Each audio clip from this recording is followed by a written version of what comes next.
இன்றைக்கி நம்ம பிரியாணி செய்கிறது எப்படின்னு பார்க்கலாம்.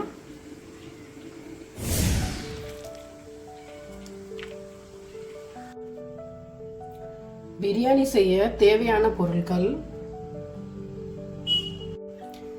1/2 kilo basmati rice, 3/4 kilo chicken, 4 வெங்காயம், தக்காளி, புதினா,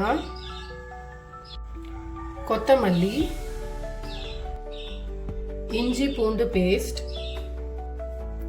பச்சை மிளகாய், மிளகாய் தூள், கரம் மசாலா, தயிர், பட்டை, லவங்கு, கிராம்பு, அப்புறமா கொஞ்சமாக பிரியாணி இலை,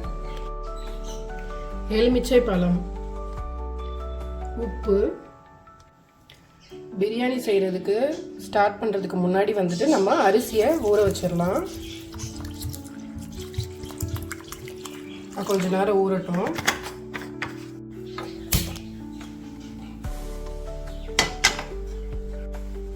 நம்ம இப்போ பிரியாணி செய்கிறது எப்படின்னு பார்த்துக்கலாம். நான் ஃபஸ்ட்டு எண்ணெய் ஊற்றிடுறேன்.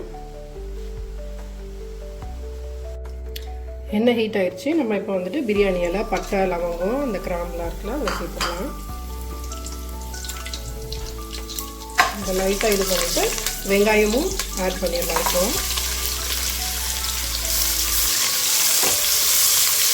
பெரிய வெங்காயமாக இருந்தால் வந்துட்டு 3 வெங்காயம் போட்டால் போதும். நான் வந்துட்டு இது ரொம்ப மீடியம் சைஸ்லேயும் கொஞ்சம் சின்னதாக இருக்குது அப்படின்றதுனால நான் வந்துட்டு 4 எடுத்துருக்கேன்.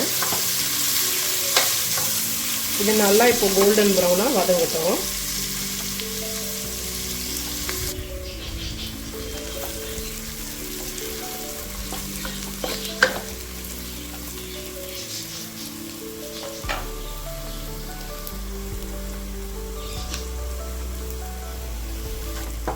நல்ல கலர் கோல்டன் கலரில் வந்துருச்சு. நம்ம இப்போ வந்துட்டு தக்காளி சேர்த்துடலாம். நான் 2 தக்காளி போட்டிருக்கேன். இது வந்துட்டு பெங்களூர் தக்காளி தான், அது வந்துட்டு புளிப்பு இருக்காது.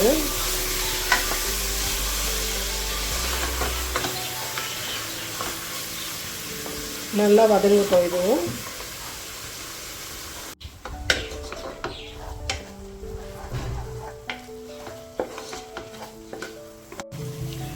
நல்லா வதங்கிடுச்சு. இப்போ வந்துட்டு நான் இப்படி இந்த அளவுக்கு கொத்தமல்லி, ஒரு கை அளவுக்கு கொத்தமல்லியில் புதினா, அப்புறம் கொத்தமல்லி ஒரு கை. இதுவும் நல்லா வந்துட்டு ஃப்ரை ஆகட்டும்.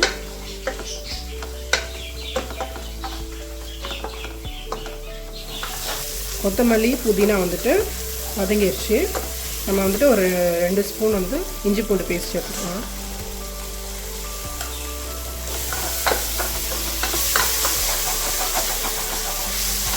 பச்சை வாசம் போகிற வரைக்கும் நல்லா வதக்கி விட்டுக்கலாம்.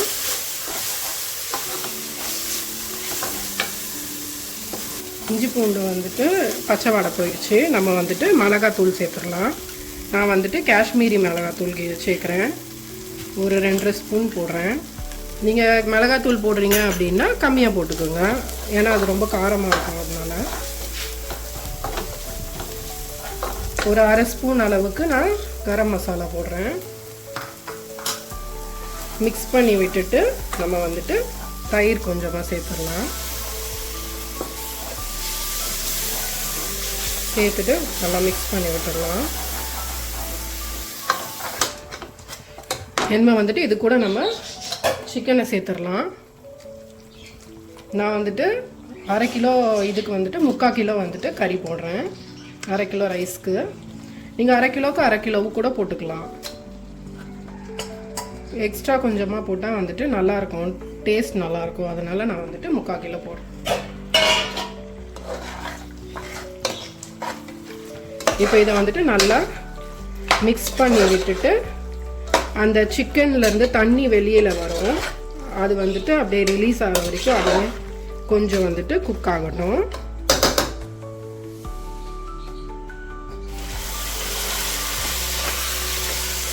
நல்லா அது ஹீட் ஆக ஆரம்பிச்சு தண்ணி வந்துட்டு வெளியில் வர ஆரம்பிச்சிருச்சு. இந்த ஸ்டேஜில் வந்துட்டு நான் ஒரு பெரிய கிளாஸ்க்கு 1 கிளாஸ் தண்ணி ஊற்றுறேன். ஊற்றி கொஞ்சம் லைட்டாக மூடி போட்டு ஒரு 5 மினிட்ஸ் வந்துட்டு இது வேகட்டும்.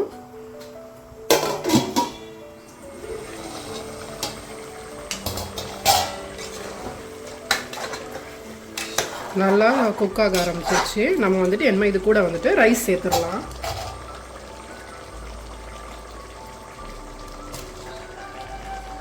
ஊற வச்ச அரிசி வந்துட்டு நான் தண்ணி வந்துட்டு ஸ்ட்ரெயின் பண்ணி வச்சுருக்கேன். இதை வந்துட்டு நம்ம இதுக்குள்ளே போகும்.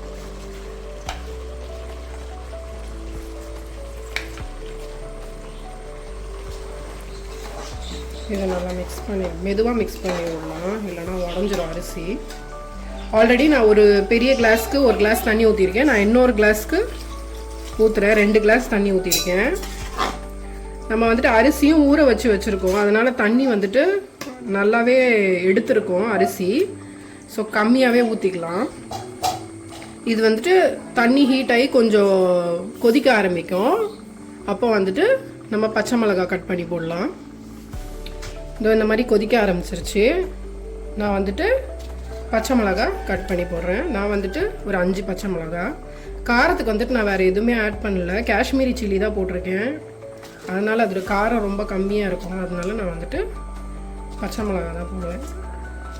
நீங்கள் ஃபஸ்ட்டே வெங்காயம் போடச்சில கூட பச்சை மிளகா போட்டுக்கலாம். ஆனால் எனக்கு வந்துட்டு இந்த கொதிக்கிற டைமில் போட்டால் அந்த ஃப்ளேவர் வந்துட்டு ஒரு மாதிரி பச்சை மிளகா ஃப்ளேவர் வந்துட்டு நல்லாயிருக்கும். அதனால எனக்கு பிடிக்கும். அதனால நான் கொதிக்கிற டைமில் போடுறேன். ஒரு அரை லெமன், சின்ன லெமனில் அரை லெமன். புளிப்புக்கு தக்காளி அப்புறம் தயிர்லாம் போட்டிருக்கிறதுனால நான் அரை லெமன் தான் போடுறேன். அப்புறம் தேவைக்கு உப்பு.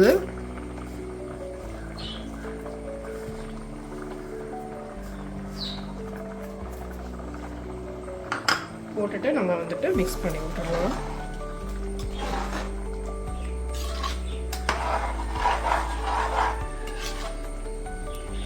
அவ்வளோதான். இந்த ஸ்டேஜில் வந்துட்டு இந்த மாதிரி லைட்டாக மேலே வந்துட்டு தண்ணி அப்படியே வரும்.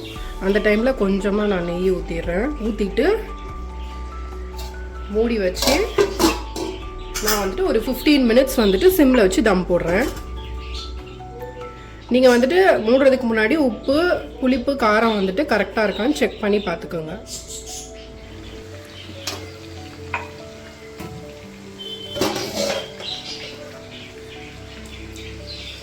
நம்ம செஞ்ச பிரியாணி வந்துட்டு ரெடி ஆயிடுச்சு. என்ன வந்துட்டு இதை ஹாட்டாக சர்வ் பண்ணிடலாம். நம்ம செஞ்ச பிரியாணி வந்துட்டு ரெடி ஆயிடுச்சு. நல்லா உதிரியாக வந்திருக்கு பாருங்கள். சரிதா? பார்த்தா தெரியும்.